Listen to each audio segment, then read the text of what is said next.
Sometimes the smallest invitations carry the most weight. Some moments don't end loudly. They fade quietly. This is one of those moments. It started with something small. It usually does. A message sent at 6:12 p.m. Soft light coming through the apartment window, the sky already dimming earlier than it used to. Hey, do you want to grab dinner tonight? Nothing elaborate, nothing dramatic, just an invitation. He placed the phone face down on the coffee table after sending it, not to play games, not to seem distant, just to keep himself from watching the screen breathe. Outside, late October carried that quiet chill, the kind that doesn't bite yet, but suggests it might soon. 10 minutes passed, then 15. When the phone finally lit up, it wasn't a rush of relief. It was a small tightening in his chest. Maybe, I'll let you know.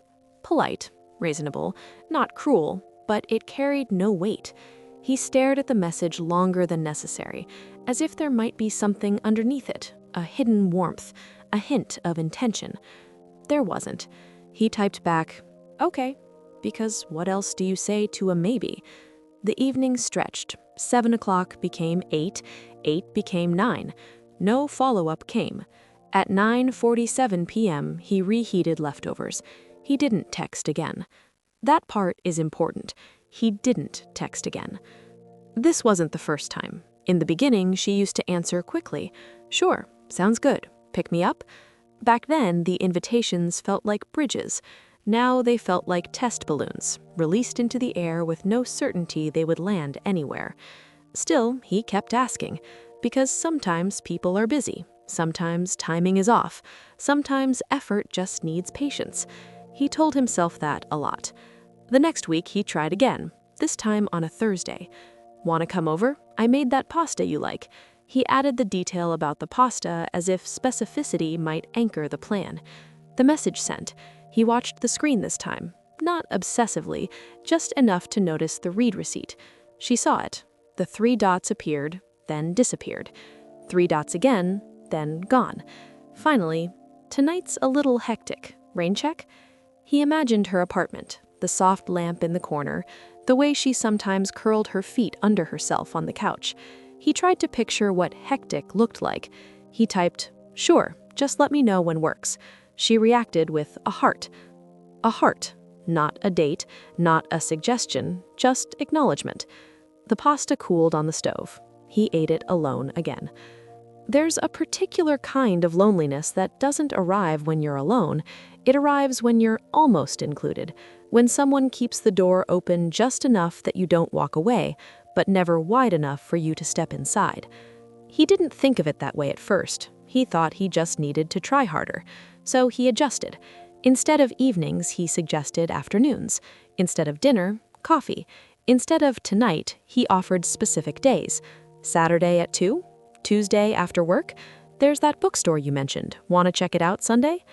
Every suggestion was careful, measured. He wasn't demanding time, he was offering it. The responses followed a pattern he didn't want to see. Maybe. Let's see. This week's crazy. I'll text you. And sometimes she did, but only after he had already made other plans, or after the moment had passed. Late November arrived quietly. The trees outside his window thinned, the air sharpened. He noticed he was checking his phone less, not because he cared less, but because hope is tiring when it's constantly postponed. One evening, he didn't ask. He almost did. He opened their message thread, scrolled past his own invitations. They lined up neatly, small blue messages spaced days apart, each one gentle, each one met with soft uncertainty. He typed, "Are you free this weekend?" Then paused. His thumb hovered over send, and for the first time he asked himself a different question. What if I don't? What if I don't ask this time? The thought felt unfamiliar, not dramatic, just still. He deleted the message, locked the phone, set it down. The room was quiet. He expected anxiety. Instead, he felt something close to relief. The weekend passed, without plans, without maybes, without rain checks, without him trying to convert potential into something real. She didn't text, not to suggest something, not to notice the absence. Monday morning, a message appeared. "Hey, stranger." Light, playful, as if the silence had been mutual. He stared at the words. "Hey, stranger." He typed back, "Hey." She responded, "You disappeared." It was almost funny. He hadn't disappeared. He had simply stopped extending. There's a difference. But he didn't explain that. He didn't want to turn something subtle into something sharp. Instead, he wrote, "Just been busy, because sometimes dignity is quiet." She replied with a laughing emoji. "Same here. We should hang soon." "We should hang soon." It sounded familiar, like a phrase printed on reusable wrapping paper. At some point, it loses its meaning. He didn't suggest a time. He didn't ask when. He just replied, "Yeah." Winter settled in. The environmental shift was gentle but undeniable. The sky darkened earlier. The apartment felt cooler in the evenings. He started leaving a lamp on longer. He noticed how still the room felt without anticipation. There were no half-made plans lingering in the air, no subtle waiting, just space. He didn't feel angry. That surprised him. There was no explosion, no confrontation, just clarity forming slowly, like frost at the edges of a window. The clarity wasn't about her, it was about him, about how much effort he had been pouring into possibility, and how little had come back in return. He replayed the messages once, not to relive them, but to understand them. He saw the pattern clearly now. Every invitation had carried weight, every response had kept him suspended, and suspension, over time, feels like rejection, just stretched thin. A week later, she texted again, "Are you mad at me?" He read it twice.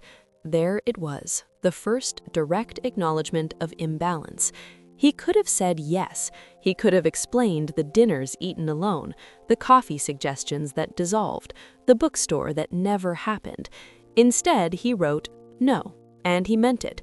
He wasn't mad. He was done negotiating with maybe. She responded, "It just feels like you've been distant." He set the phone down before answering. He looked around his apartment, the same couch, the same table, the same phone resting where it always had. Nothing had changed externally, but internally, something had shifted. He picked up the phone. "I think I was just trying a lot." The typing bubble appeared almost immediately. "I didn't realize." Of course she didn't, because effort is invisible when you're not the one extending it. He didn't send a long explanation. He didn't recount dates. He didn't list canceled plans. He simply wrote, "It's okay." And for the first time, it actually was. They didn't stop talking. That would have been dramatic. They just talked less.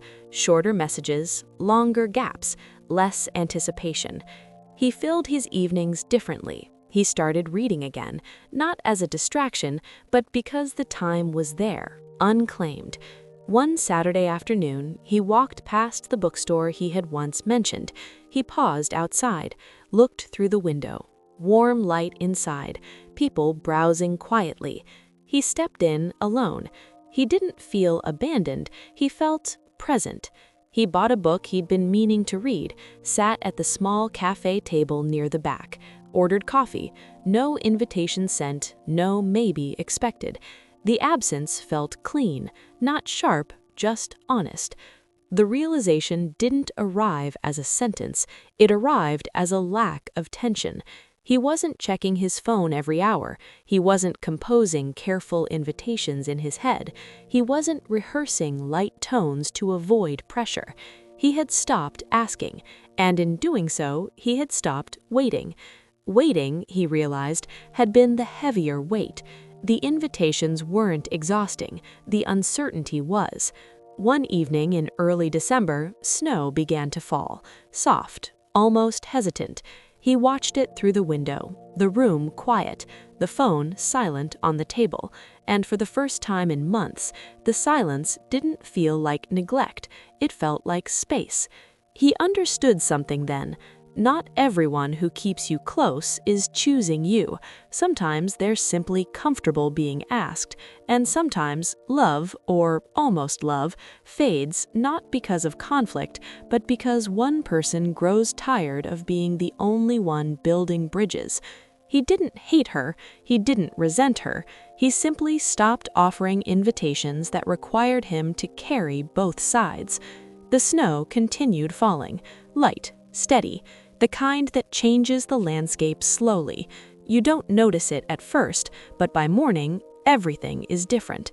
He didn't announce his withdrawal, he didn't frame it as a boundary, he didn't post quotes about effort, he just let the pattern end. Weeks later, she texted less frequently. The gaps widened, the thread cooled. It wasn't dramatic, it was natural, like two trains slowly drifting onto different tracks. There was no argument to remember, no final fight to replay, just a series of small moments where maybe never became yes. And in the quiet of winter, he felt something he hadn't felt in a long time: lightness. He understood now. Sometimes the most powerful thing you can do is stop asking, not to punish, not to prove a point, but to see what remains when you remove your effort. And what remained was silence, but it wasn't cruel silence, it was honest silence. There's a kind of courage in not sending the message, in letting the evening pass without trying to secure it, in allowing the absence of response to answer for you. He didn't lose her in a single moment, he lost her gradually, and maybe that's why it hurt less than he expected, because by the time he stopped asking, he had already felt the answer.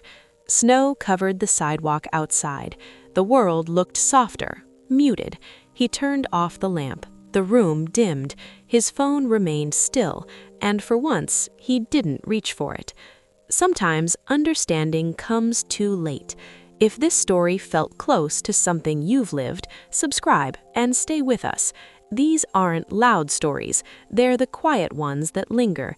And if you'd like more of them, leave a like. It helps this space remain calm, and it helps these moments find the people they need.